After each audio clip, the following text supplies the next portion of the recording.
So officers in the Southeast Area Command responded this morning about 5:20 a.m. to the subway right behind me on Gibson Boulevard.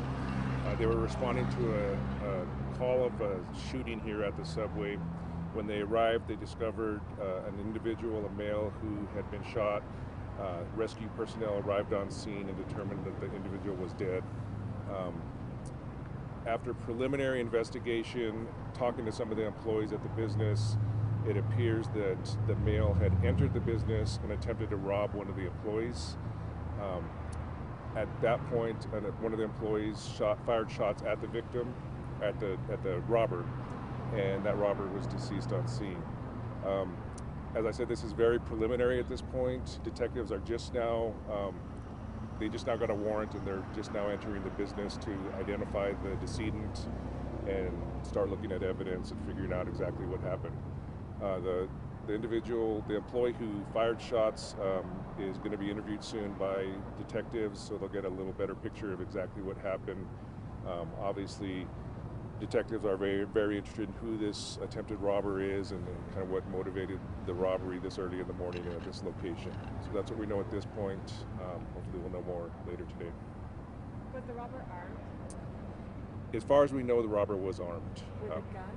We're not sure. It appears to be a gun, but they just went into the business now, so we'll have to figure that out.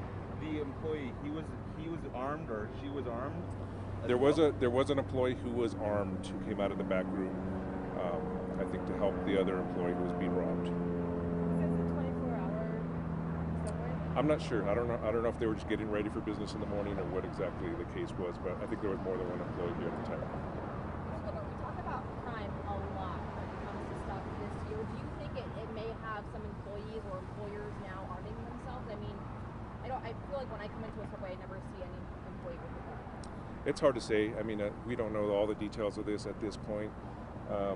It is concerning that we hadn't had, at least in a few years, an armed robbery at a restaurant or a business that turned into a homicide, and now we've had two in the last couple of weeks.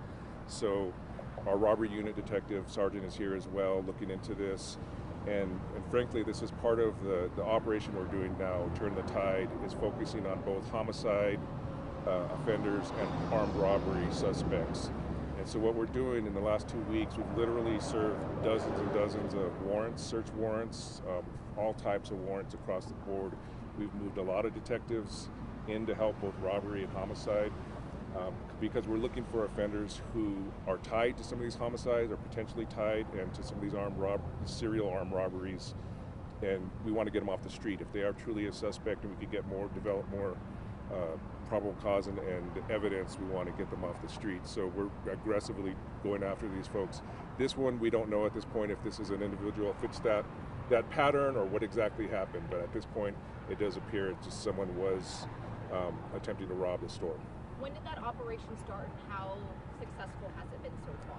It started about 2 weeks ago. It's been extremely successful in that we've been able to execute a lot of the search warrants. What happens when we do a lot of these long-term investigations with homicides and serial robbers, it takes some time to execute warrants on phones and social media, on residences, that sort of thing. So by putting all these resources in to help them, we're developing these warrants, developing new leads, and really going after these suspects. I think it led to one homicide suspect, maybe two so far.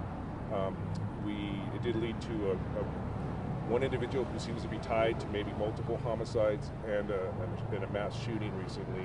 So it's turning into a lot of productive information for the department. I wanted to ask about the Tobacco Town robbery as well, and you kind of touched on this.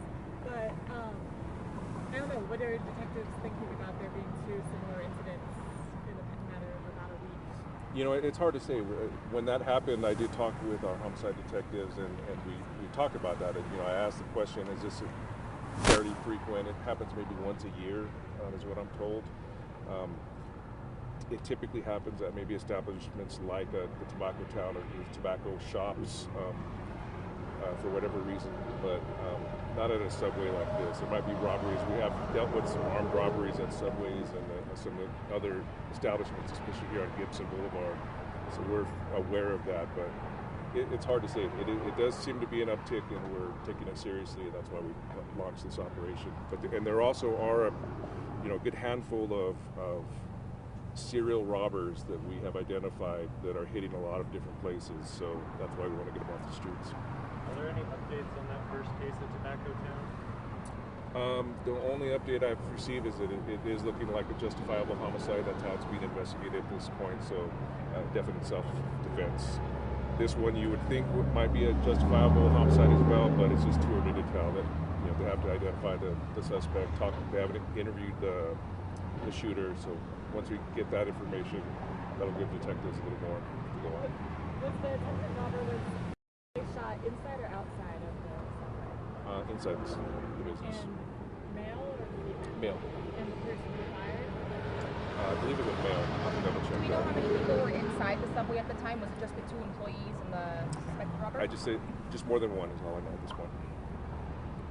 Have you guys been able to ID the robber at all yet? No, like I said, detectives just went inside just now, so that'll be the next step with OMI to identify him. If not, they'll have to do autopsy and get a positive ID. Any indication he was working with anyone else? No indication at this point. Cool. Okay. Thank you so All right. much. Thanks.